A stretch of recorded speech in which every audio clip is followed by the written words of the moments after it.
चलिए, good morning student.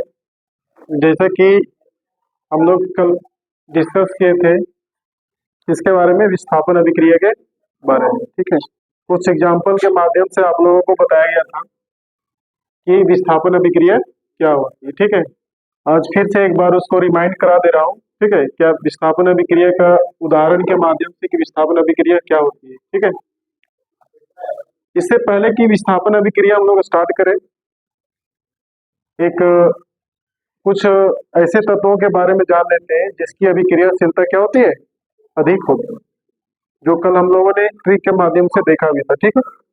एक बार पुनः उसको रिमाइंड करा दे रहा हूं मैं, ठीक है।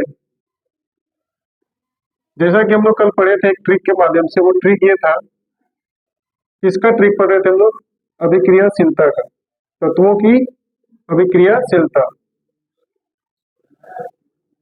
तत्वों की अभिक्रियाशीलता,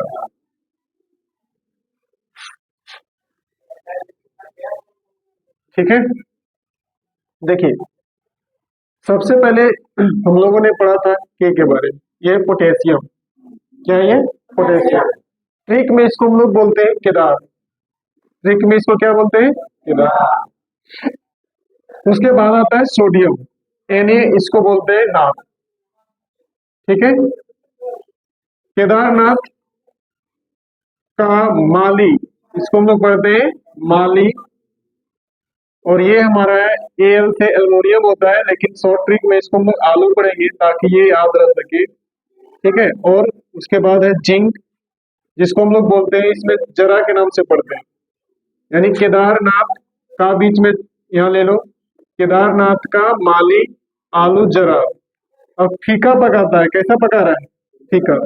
जो केदारनाथ का माली है ना, माली मतलब समझते हो, जो बगीचा में पानी वगैरह देता है उसको माली बोलते हैं। तो माली से जो है वो केदार क्या कराता है, पकौड़ी वगैरह भी बनवाता है, ठीक है। तो जो आलू का पकौड़ी बना रहा है ना, वो थोड़ा क्या बना रहा है, फीका बना रहा है, ठीक है।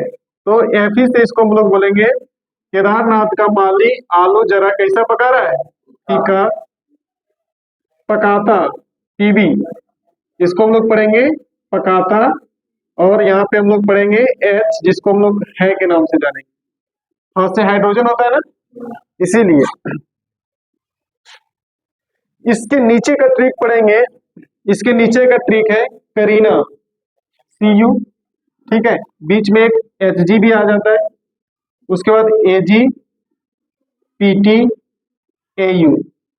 कैसे याद रखेंगे सर, करीना आएगी और पीटेगी, Cu से करीना आएगी और पीटेगी, ठीक है, प्लेटिनम और Ag। तो ये ट्रिक है तुम्हारा, फिलहाल आप लोगों को याद रखना है, ठीक है। ऐसे भी याद रख सकते हैं, Cu, Hg, Ag, Au, Pt, Au, Pt, ठीक है। आएगी और पीटेगी, करीना आएगी और पीटेगी, ठीक है, ऐसे याद रखना है। Cu से लिखेंगे हम लोग करीना, ठीक है। यहां से लिखेंगे आएगी, Au से और पीटेगी, ठीक है।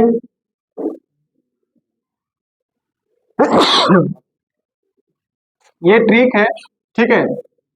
अब देखिए इसमें करना क्या है कि यहाँ पे देखो, ये सबसे अधिक अभिक्रियाशील है, सबसे अधिक अभिक्रियाशील, अभिक्रियाशील है, ठीक है। और जैसे जैसे आप नीचे की ओर जाइएगा, ठीक है, जैसे जैसे आप नीचे की ओर जाइएगा, अभिक्रियाशीलता क्या होगी, घटेगी, अभिक्रियाशीलता क्या होगी, घटेगी। तो हम लोग लिख सकते हैं यहाँ पे कि जैसे जैसे हम नीचे की ओर जा रहे हैं, अभिक्रियाशीलता, हाँ, अभिक्रियाशीलता घटेगी, घटेगी। और जैसे ही आप नीचे पहुंच जाएंगे, नीचे की ओर, सबसे लास्ट एलिमेंट की ओर, सबसे लास्ट तत्व की ओर, ये पीटी प्लेटिनम, Au सोना है, ठीक है। हाँ, सोना, सोना का जो सिंबल है ना वो Au है, ठीक है। Ag से क्या हो गया, सिल्वर चांदी, और Hg से हो गया पारा, Cu से हो गया कॉपर, H से हाइड्रोजन। ठीक है, जैसे आप नीचे जाएंगे इनकी अभिक्रियाशीलता क्या है, सबसे कम है, सबसे कम अभिक्रियाशील है, सबसे कम अभिक्रियाशील है। इसीलिए आप देखते होंगे कि जो आभूषण बनाया जाता है, क्या बनाया जाता है, आभूषण बनाया जाता है। आभूषण समझ रहे हो, गले का हार वगैरह, गले का हार वगैरह, ठीक है, गले का हार वगैरह, ठीक है, और क्या, कान वाला, ठीक है, जो भी जितने प्रकार के हार वगैरह है, जैसे गले का चेन वगैरह, कान का, नाक का, वो सब किसका बनाया जाता है, सोना का बनाया जाता है या फिर चांदी का बनाया जाता है। क्यों बनाया जाता है, क्योंकि सोना, चांदी, प्लेटिनम वगैरह जो है वो वातावरण के या इन्वायरमेंट से रिएक्शन जल्दी नहीं कर पाते। क्यों, क्योंकि उनकी अभिक्रियाशीलता क्या होती है, कम होती है। आपने ये भी सुना होगा कि सोडियम और पोटेशियम को केरोसिन तेल में डाल के रखा जाता है। क्यों डाल के रखा जाता है, क्योंकि इसका अभिक्रियाशीलता क्या होती है, ज्यादा होती है। जैसे अब इसको बाहर निकालिएगा ना, इसमें क्या हो जाएगी, आग पकड़ लेगी। ठीक है, इसलिए इनको क्या किया जाता है, केरोसिन तेल में डाल के रखा जाता है। परंतु इनके साथ किसी प्रकार का कोई वैसा बात नहीं है, ये फ्री स्टेट में रहते हैं, मुक्त अवस्था में पाए जाते हैं। ठीक है, इसमें किसी प्रकार का कोई रिएक्शन नहीं होता। बहुत लंबे समय के बाद थोड़ा सा मलिनता आती है, किसमें, चांदी वगैरह में, लेकिन काफी लंबा समय बीत जाने के बाद। ठीक है, तो हम लोग इस ट्रिक के माध्यम से, ये जो आपको दिख रहा होगा ना, केदारनाथ का माली आलू जरा फीका पकाता है, करीना आएगी और पिटेगी, इसी के माध्यम से हम लोग पता करेंगे कि कौन कितना अभिक्रियाशील है।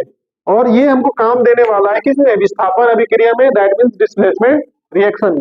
ठीक है, डिस्प्लेसमेंट रिएक्शन में क्या होता है कि जो अधिक ताकतवर रहेगा, कल हम लोग देखे थे एग्जाम्पल के माध्यम से, जो कहानी हम लोग पढ़े थे ठेला वाला, कि जो अधिक ताकतवर इंसान होता है वो क्या करता है, कमजोर इंसान को विस्थापित कर देता है, रिप्लेस कर देता है, उसके स्थान से उसको हटा देता है। एज इट इज इस रिएक्शन में भी, किस रिएक्शन में, विस्थापन अभिक्रिया में, जिसे हम लोग अंग्रेजी में डिस्प्लेसमेंट रिएक्शन के नाम से भी जानते हैं। ठीक है, उसको क्या कर सकते हैं हम लोग, इसी ट्रिक के माध्यम से उसको हम लोग समझेंगे।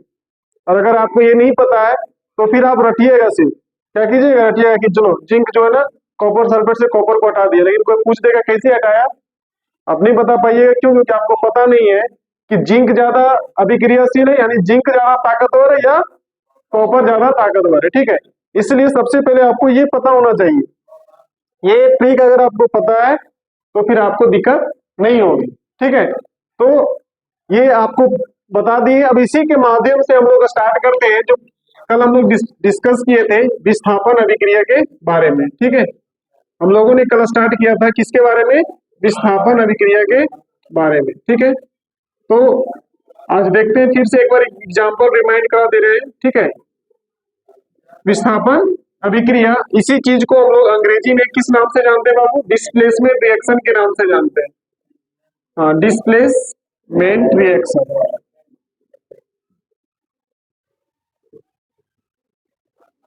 ठीक है, कल हम लोग एग्जाम्पल पढ़े थे, 3 एग्जाम्पल आप लोग को बताया गया था, मे बी, है ना। पहला एग्जाम्पल जो था वो क्या था, आयरन वाला। Fe जो है आयरन, वो जब उसको अभिक्रिया कराया जाता है CuSO4 से। ठीक है, CuSO4 का नाम है कॉपर सल्फेट, सल्फेट, सल्फर नहीं, कॉपर सल्फेट। आयरन आप जान ही रहे।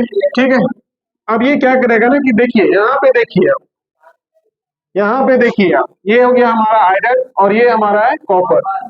जान रहे हैं कि जैसे जैसे नीचे जाएंगे अभिक्रियाशीलता कम होती जाएगी।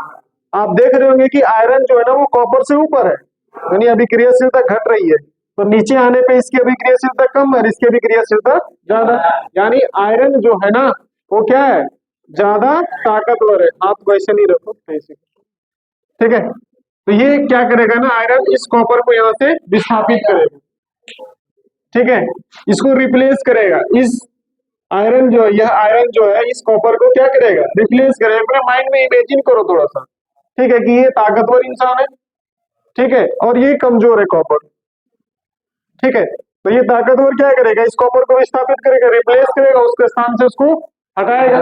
और अपना स्थान ग्रहण करेगा, यानी इसके साथ वो मिल जाएगा, इसके साथ वो कॉम्बिनेशन बनाएगा। ठीक है, तो बनाएगा क्या ये FeSO4 प्लस में Cu। देख रहे हैं आप, क्या देख रहे हैं कि सिर्फ आयरन जो था ना वो कॉपर को हटा रहा है, यानी विस्थापन एक ही बार हो रहा है। इसको हम विस्थापन अभिक्रिया बोलेंगे। अभी नेक्स्ट इसी में डिस्प्लेसमेंट रिएक्शन भी पढ़ना है। कौन सा डिस्प्लेसमेंट? Double displacement, द्विविस्थापन।